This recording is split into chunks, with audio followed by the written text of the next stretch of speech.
अस्सलाम वालेकुम स्टूडेंट्स, कैसे हैं आप सब लोग। आई होप आप सब लोग ठीक होंगे। ज़ूलॉजी क्लास 11th का हमने चैप्टर 3 स्टार्ट किया था, that is cells the unit of life. उसमें हम यूकैरियोटिक सेल का स्ट्रक्चर पढ़ रहे थे, जिसमें हमने लास्ट टाइम क्या पढ़ा था, राइबोसोम्स के बारे में पढ़ा था, साइटोस्केलेटन के बारे में पढ़ा था, फिर हमने सीलिया एंड फ्लैजेला के बारे में पढ़ा था। आज हम देखेंगे कि यूकैरियोटिक सेल में एक और स्ट्रक्चर प्रेजेंट होता है जिसे हम क्या कहते हैं, सेंट्रोसोम एंड सेंट्रियोल्स कहते हैं। ये सेंट्रोसोम और सेंट्रियोल्स क्या होते हैं, ठीक है।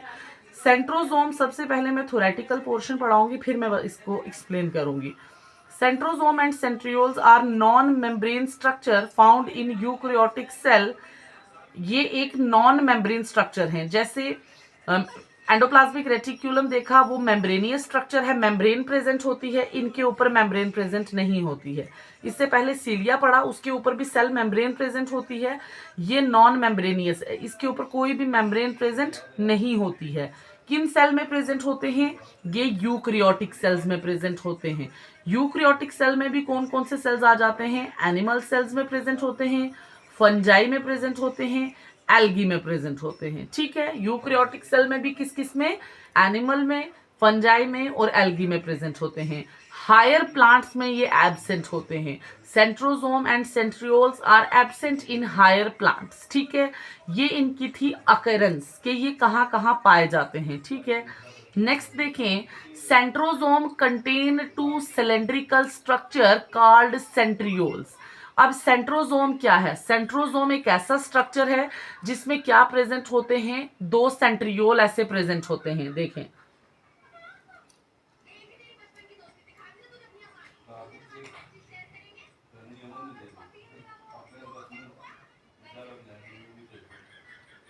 ये दो सेंट्रियोल है।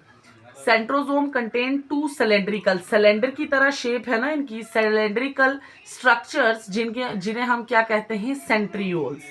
Centrioles lie perpendicular to each other.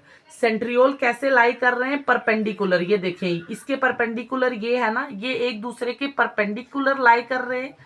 Centriole is a microtubular structure formed of microtubules.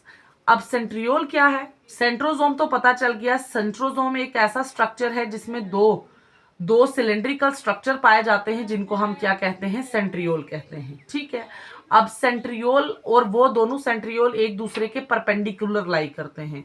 लेकिन सेंट्रियोल क्या है, ये जो परपेंडिकुलर लाई कर रहे हैं, ये क्या है, ये सेंट्रियोल माइक्रोट्यूब्यूलर स्ट्रक्चर हैं, जो किससे बने होते हैं, माइक्रोट्यूब्यूल से बने हुए होते हैं, जो अरेंज है 9+0 मैनर में।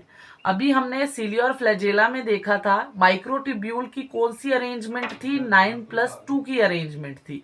लेकिन ये भी जो सेंट्रियोल्स होते हैं, ये भी माइक्रोट्यूब्यूलर स्ट्रक्चर है, ये भी माइक्रोट्यूब्यूल से बने हुए होते हैं। और इन माइक्रोट्यूब्यूल्स का अरेंजमेंट कैसा होता है, 9+0 का अरेंजमेंट होता है। मतलब कि पेरिफेरी पे 9 माइक्रोट्यूब्यूल प्रेजेंट होते हैं, लेकिन इनके सेंटर में कोई भी माइक्रोट्यूब्यूल प्रेजेंट नहीं होता है, इसीलिए कहा 9+0। सीलिया एंड फ्लैजेला में 9 पेरिफेरी पे माइक्रोट्यूब्यूल्स थे और 2 बीच में थे, इसीलिए कहते थे 9+2 अरेंजमेंट।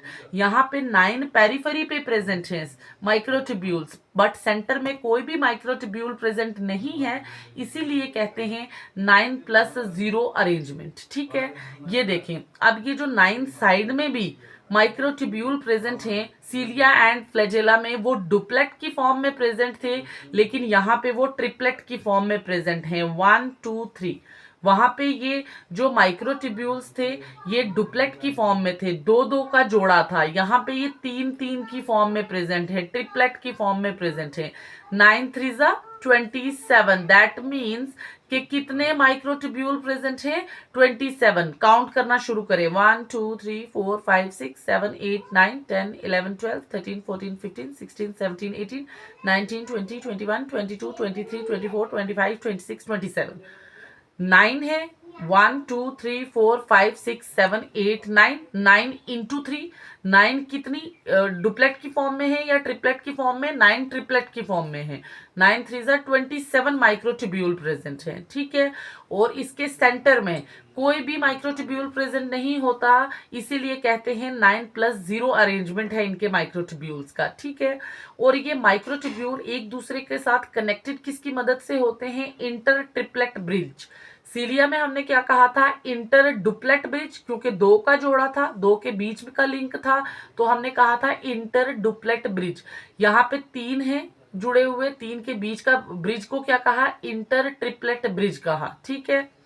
अब ये जो 3 माइक्रोट्यूब्यूल हैं, इन तीनों में से कोई एक माइक्रोट्यूब्यूल अटैच्ड होता है किसके साथ? हमारे सेंटर के साथ अटैच्ड होता है, किसकी मदद से? रेडियल स्पोक की मदद से। कोई भी, इन तीनों में से कोई भी हो सकता है, ये भी हो सकता है, ये भी हो सकता है, ये भी हो सकता है।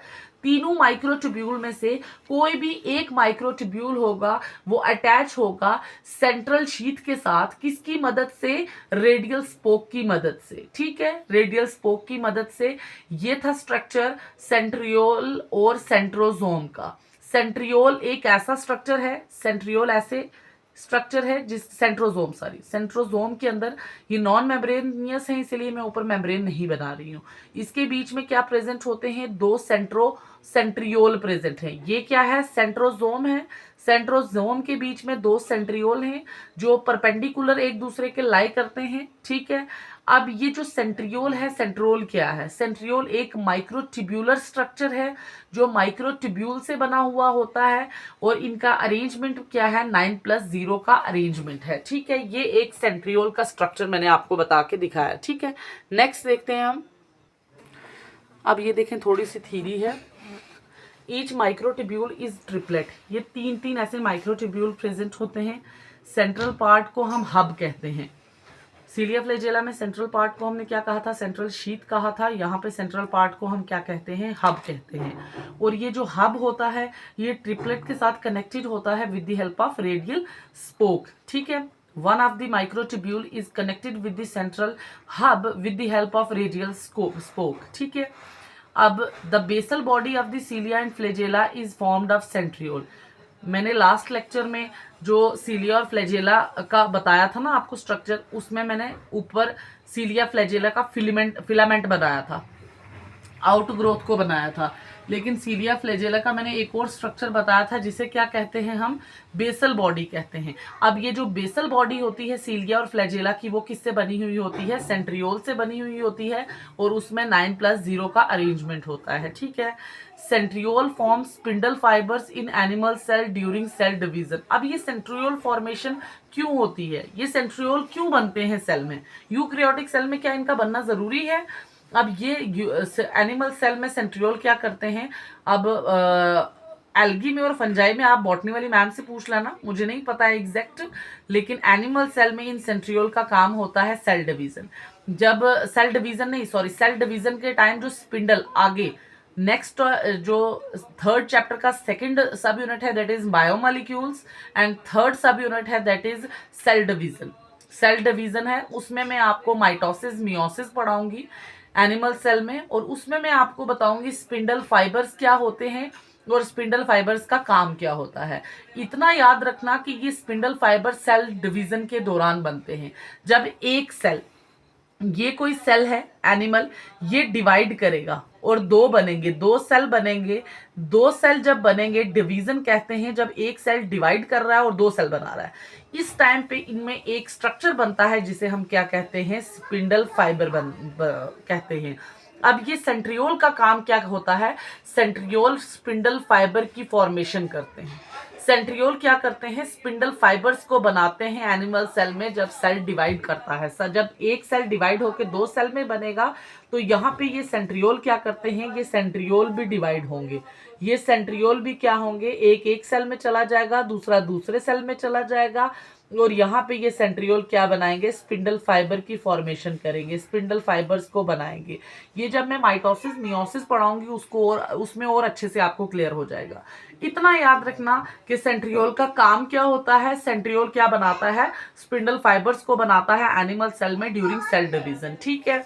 सेंट्रियोल सेंट्रोजोम क्या होता है? सेंट्रियोजोम बना होता है दो सेंट्रियोल से। दो सेंट्रियोल जो सिलेंड्रिकल स्ट्रक्चर्स होते हैं एक दूसरे के परपेंडिकुलर लाई करते हैं। अब सेंट्रियोल क्या है? सेंट्रियोल एक माइक्रोट्यूब्यूलर स्ट्रक्चर है जो माइक्रोट्यूब्यूल से बना हुआ होता है, जिसमें 9+0 का अरेंजमेंट होता है। ठीक है, इतना ही आपकी एनसीईआरटी में दिया है। इससे मैं डेप्थ में जाती, लेकिन वो लेंथी हो जाएगा। आपकी एनसीईआरटी में, आपकी एकेडमिक सिलेबस में इससे ज्यादा नहीं दिया है। ठीक है, ये था आपका सेंट्रियोल और सेंट्रोजोम। अब हमारा जो नेक्स्ट ऑर्गेनल है वो कौन सी है? न्यूक्लियस है। अभी अगर हम कंटिन्यू करेंगे तो लेक्चर 20-22 मिनट का चला जाएगा, क्योंकि इसको 10-15 मिनट तो लग जाएंगे न्यूक्लियस को, तो लेक्चर ज़्यादा लेंथी हो जाएगा। इंशाल्लाह कल के लेक्चर में हम न्यूक्लियस को स्टार्ट करेंगे और फिर वहीं वाइंड अप भी करेंगे। ओके।